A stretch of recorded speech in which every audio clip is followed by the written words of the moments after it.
అందరికీ శనార్థి ప్రజలారా, నేను మీ ధూమ్ధామ్ దొరబాబు.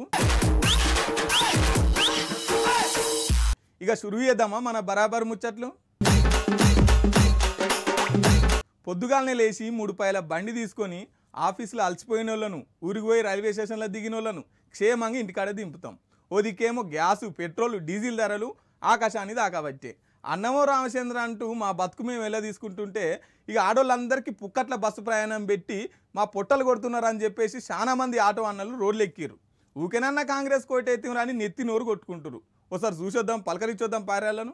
కాంగ్రెస్ వాళ్ళు ప్రవేశపెట్టిన 6 గ్యారెంటీలల్లా మహాలక్ష్మి పథకం కూడా ఒకటి. అయితే ఈ ముచ్చటకి ఇప్పుడు ఎందుకు చెప్తున్నామంటే ఈ పథకంలో ఏమేమి ఉన్నాయో చదువుతా ఒకసారి ఇనురి. ఆడోళ్ళందరికీ గౌరవ వేతనం కింద నెలకు 2500 రూపాయలు, అట్లనే 500 రూపాయలకే గ్యాస్ బుట్టి. ఇక అట్లనే ఇక ఆడోళ్ళందరినీ పుక్కట్లనే బస్ ఎక్కించుకపోతాం అనగానే గీడనే ముదిరింది కయ్యమంతా. ఇక ఎంకిపెళ్లి సుబ్బు సాగుకు వచ్చినట్టు గిట్లనే ఉంది పో గిల పంచాయతీ. అమ్మలక్కలు అందరూ పుక్కట్లనే బస్ ఎక్కించుకపోతే అందరు బస్ ఎక్కవచ్చే. ఇక మరి మా ఆటో ఇవ్వలెక్కాలే అని ఆటో అన్నలంతా రోల మీదకి వచ్చారు. క్యాబ్ డ్రైవర్లు, ఆటో అన్నలు, టాక్సీ డ్రైవర్లు, తుఫాన్ నడిపేటోళ్ళు, అట్లనే కూజర్లు నడిపేటోళ్ళు వీళ్ళంతా ఇక రోల మీదకి వచ్చి ఒకతాన కూడి హైదరాబాద్ ఉన్న బస్ భవన్ కాడ భారతీయ మజ్దూర్ సంఘం ఆధ్వర్యంలో నిరసన సెగ పెట్టిరు. ఇంకా వాళ్ళ నాయకుడు మైకుల ముంగటికి వచ్చి బాధ అంతా ఎలాగక్కిండు. చెప్పన్నా చెప్పిగా. ఈరోజు మహాలక్ష్మి పథక ఈ అమలుని నిరసిస్తూ మేము బస్ భవన్ ముట్టడి కార్యక్రమం పెట్టడం జరిగింది. రోజుకు 1000 రూపాయలు సంపాదించుకునేటువంటి ఆటో డ్రైవర్లు ఈరోజు కనీసం 300 రూపాయలు కూడా సంపాదించుకోలేకపోతున్నారు. 70% మంది పుక్కట్లనే బస్సు అనగానే అందరూ బస్సులు ఎక్కుతున్నారు అనుకొచ్చిండు. 70% మంది మహిళలు బస్ ఎక్కి ప్రయాణం చేస్తుంటే 70% మంది మహిళలు ఈరోజు ఆటోలు ఎక్కకుండా ఉన్నారు. కాబట్టి గత 10 రోజులుగా ఆటో డ్రైవర్ల కుటుంబాలు పస్తులు ఉన్నాయి. ఇక అట్లనే ఆడోళ్ళంతా బస్సులు, మెట్రోలు ఎక్కుతుంటే ఆటో డ్రైవర్లంతా ఊరేసుకునే పరిస్థితి వచ్చిందని చెప్పి బాగానే బాధపడ్డాడు అన్న. ఉన్నట్టు ఆటోలు నడవక ఈరోజు అందరూ బస్సులు ఎక్కిపోతూ ఉంటే, మెట్రోలు ఎక్కుతూ ఉంటే ఆటో డ్రైవర్లు ఊరేసుకునేటువంటి పరిస్థితి ఉంది. అందక తేవద్దని చెప్పేసి మేము కూడా ఈ యొక్క ఆర్టీసీ అధికారులని కోరుతా ఉన్నాం. అయినా కాంగ్రెస్ వాళ్ళు ఆటో అన్నలకు కూడా నెలకు 1000 రూపాయలు లెక్క కట్టిస్తామనగానే అన్న మాకు నెలకు 1000 రూపాయలు వద్దు, రోజుకు 1000 రూపాయలు మేము సంపాదించుకునేటువంటి ఒక ప్రణాళికని రూపొందించమని చెప్పి ఇక రవాణా శాఖ మంత్రికి, ఆర్టీసీ ఎండీకి కూడా చెప్పినాం. నిన్న రవాణా శాఖ మంత్రి గారు కూడా మేము చెప్పాం. ఈరోజు ఆర్టీసీ ఎండి వారికి కూడా చెప్పడం జరిగింది, వినతి పత్రం కూడా ఇచ్చాం. ఇక మీరు కనుక మా సమస్యల్ని పరిష్కరించకపోతే దీన్ని రాష్ట్రం అంతా రాజేస్తాం, ఆటో వల్ల సత్తేందో చూపుతాం అని గిట్ల సురుకులు పెట్టిండు ప్రభుత్వానికి అన్న.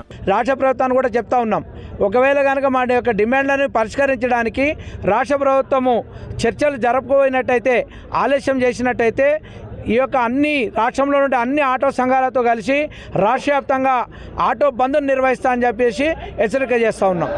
ఒక మన పట్నం కానే 5 లక్షల ఆటోలు నడుస్తాయట. 5 లక్షల ఆటోలు అంటే 5 లక్షల కుటుంబాలేనా. మరి అలా ఇల్లు కిరాయిలు ఎట్లా కట్టుకోవాలి, బండి ఫైనాన్స్ ఎట్లా కట్టుకోవాలి, పిల్లల్ని ఎట్లా చదివించుకోవాలి అని చెప్పేసి ఒక్కొక్క అన్న కన్నీరు మున్నీరు అవుతున్నటువంటి పరిస్థితి. ఇక కిరాయికి ఆటో నడిపించే అన్నల పరిస్థితి అయితే చెప్పోషం కాదు. లక్ష్మి పథకం ద్వారా రోడ్డుపై నడుస్తున్న ఆటోలంతా రోడ్డుపై రావడం జరిగింది.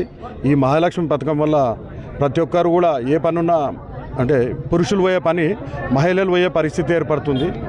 ఈ మహాలక్ష్మి పథకం వల్ల ఆర్టీసీ నష్టపోతుంది. దాంతోపాటు మా ఆటో డ్రైవర్లు అందరూ కూడా నష్టాల పాలవుతున్నారు.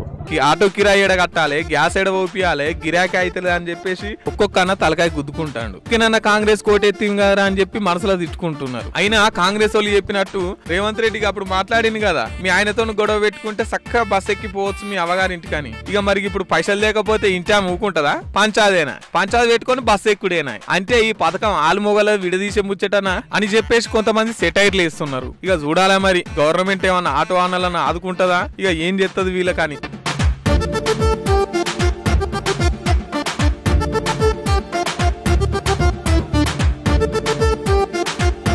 పిల్లి కళ్ళు మూసుకొని పాలు లాక్కుంటా నన్ను ఎవరు చూస్తలేదులే అనుకున్నదట.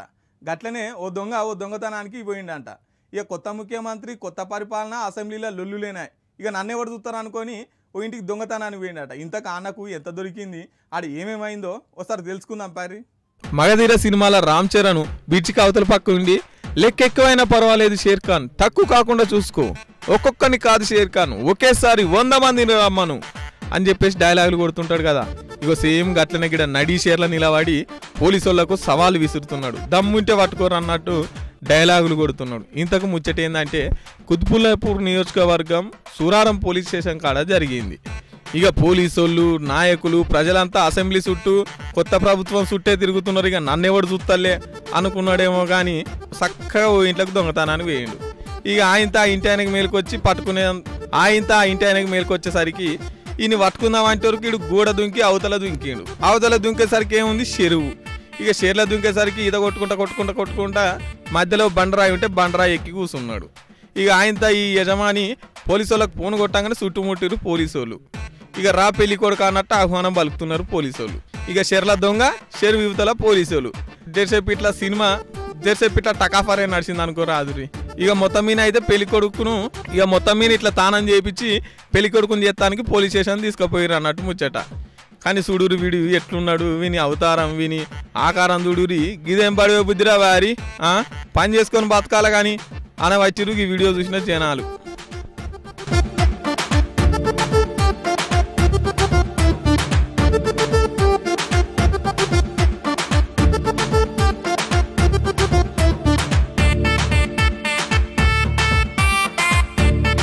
తాగితే ఎట్లుంటుందిలా? ధైర్యం లేనోనికి ధైర్యం వస్తుంది, ఇంగ్లీష్ రానోనికి ఇంగ్లీష్ వస్తుంది, నవ్వు రానోనికి నవ్వు వస్తుంది, ఏడుపు రానోనికి ఏడుపు వస్తుంది, డ్రైవింగ్ రానోనికి కూడా డ్రైవింగ్ వస్తుంది. గట్లనే ఈ అన్న బిగ్గర తాగి విచిత్రమైన విన్యాసాలు చేస్తుండు. ఒకసారి చూడురి. చూస్తున్నారుగా ప్రజలారగి అన్నను ఇంతేపి చెప్పింది అంతా గీల గురించే అన్నట్టు.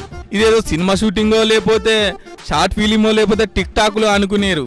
కాదు ఢిల్లీలో కోట్ల ముబారక్ అనే ప్రాంతం కాడ ఈ అన్న మినీ బస్ నెంబర్ ప్లేట్ మీద నిలబడి ఇట్లా పోతున్నాడు. మరి వెనకెవరు కూర్చోవాలి లేకపోతే డ్రైవింగ్ సీట్లో ఎంతకనమని కూర్చుంటాం అనుకుంటేమో కానీ మంచిగా ముంగట నిలబడి గాలి పోదాం అనుకుంటుండు. మంచిగానే ఉంది కానీ మరి కింద పడితే ఏంది పరిస్థితి అని అన్న ఆలోచించలేకపోయాడు. కింద పడితే వాళ్ళ ఇంటోళ్ళు చాకిరి చేయలేక ఎంత యాష్ట కొత్త చెప్పురి. ఈ బడిగాడు తాగినోడాడ మలుచుకొని వాడాక ఈ గిట్లనా ఇది సోషల్ మీడియాలలో గిర్ర చెక్కలు కొడుతుంటే మీకోసం పట్టుకొచ్చిన.